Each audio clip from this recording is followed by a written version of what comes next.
L'initiative sur la transition écologique est au programme du jour avec votre invitée, Béatrice Rulle, Isabelle Pasquier-Eschenberger, conseillère nationale verte. Bonjour Isabelle Pasquier-Eschenberger. Merci d'être sur Radio Lac ce matin. Les Verts, donc, vous lancez une initiative pour la création d'un fonds pour financer la transition écologique et le climat. Pourquoi l'initiative est-elle nécessaire sur ce sujet ? On serait tenté de dire que cette transition écologique semble faire consensus. Oui, vous avez raison. Sur les constats, enfin, il y a un consensus pour admettre que le réchauffement du climat est extrêmement problématique, mais également l'effondrement de la biodiversité est préoccupant. L'augmentation des pollutions qui engendre des maladies concrètes pour la population. Sur ces constats, sur ces faits, on a maintenant des constats. On a aussi des programmes d'action qui essaient de se mettre en place, mais on voit que la mise en œuvre pêche toujours. Concrètement, qu'est-ce que vous proposez ? On sait que c'est encore en cours d'élaboration, mais dans les grandes lignes. Concrètement, on dit qu'on a cet objectif de transition écologique, il faut changer la société et pour mettre en œuvre toutes les mesures, ce qui pêche le plus maintenant, c'est le financement. Donc on propose un fonds qui serait prélevé sur, par exemple, ça pourrait être 1% du PIB.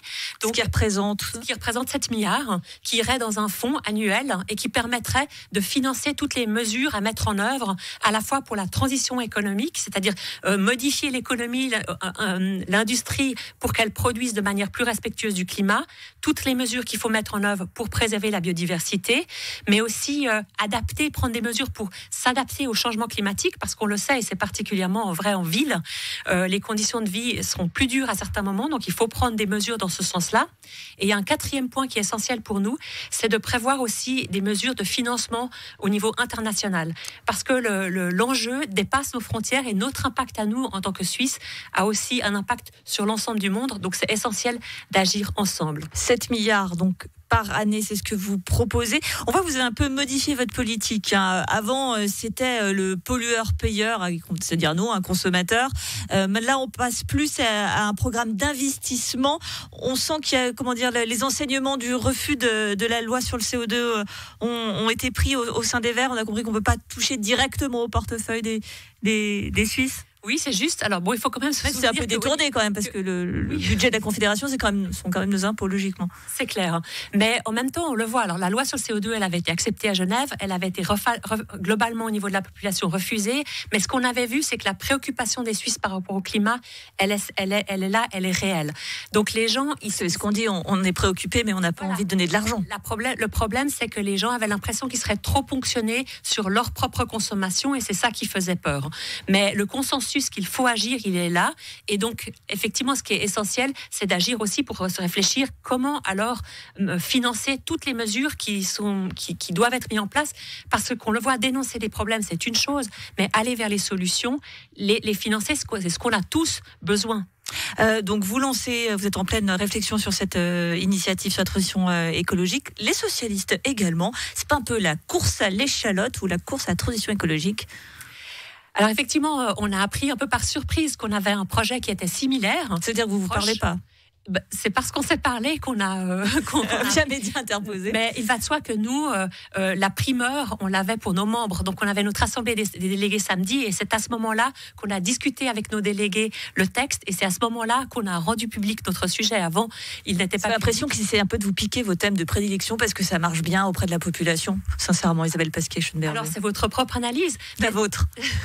Ce qui est évident, c'est que le baromètre électoral qui a été publié il n'y a pas longtemps par la SSR a montré que depuis les élections fédérales, ça reste stable. La préoccupation principale de la population, c'est le climat. Donc, il est sûr que ce thème doit légitimement être abordé par tous les partis. Maintenant, je pense que c'est aussi évident pour la population que le parti des Verts est le plus légitime sur ces thèmes-là, le plus crédible, simplement parce que notre mouvement, depuis le début, il a été fondé, c'est le cœur même de notre mouvement, c'est la préservation de l'environnement. Voilà, on ne touche pas à la transition écologique. Vous évoquiez tout à l'heure le fait que cet argent doit aussi permettre de financer les transitions à l'extérieur de la Suisse. On va forcément parler un petit peu de la COP26 et de ce fameux coup de gueule de Simeta Sommaruga.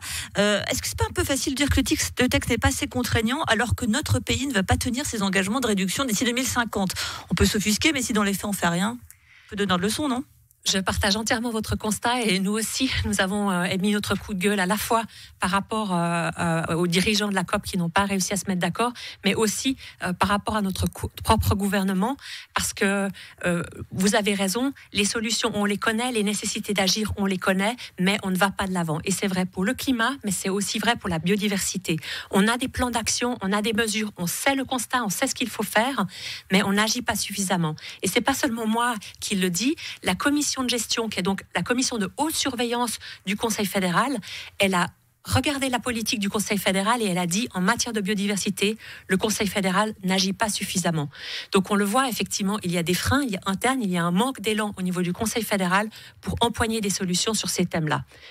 Avec la question du financement, on pense que c'est aussi une manière de donner de l'élan à toutes ces solutions qui existent, aux solutions aussi des entreprises, des particuliers, pour aller et mettre en œuvre enfin ces solutions pour la transition écologique. D'un mot, vous positionnez également pour décarboner la finance suisse. Il y a début décembre, Building Bridges à Genève, c'est le sommet de la finance durable. Pour vous, c'est de l'esbrouf ou c'est un vrai virage ? Alors non, je pense que c'est de nouveau la même chose. La prise de conscience par les acteurs, elle est essentielle. Et ce Building Bridges, c'est aussi quelque chose qui est soutenu par le canton. Donc bien sûr, je pense que c'est extrêmement important. Et c'est aussi bénéfique pour que Genève et la Suisse se profilent sur ces questions-là. Mais ma perception à moi, c'est de dire en fait ces engagements volontaires, ils sont nécessaires, mais ils sont pas suffisants. Il faut aller beaucoup plus loin. Et c'est avec des initiatives ou avec des textes légaux qu'on peut forcer à ce que ce mouvement aille un peu plus vite. Parce que pour la finance, il faut être clair, la finance suisse, son impact sur le climat est 20 fois supérieur à celui de toute la population et l'économie suisse. Donc l'enjeu, il est énorme. Et cet enjeu-là, on ne peut pas le laisser aux seuls acteurs de la finance, puisque c'est leur job, en fait. Bien, mais peut mieux faire pour la conseillère nationale verte Isabelle Pasquier-Eschenberger. Merci beaucoup d'avoir été sur Radio Lac ce matin. Merci.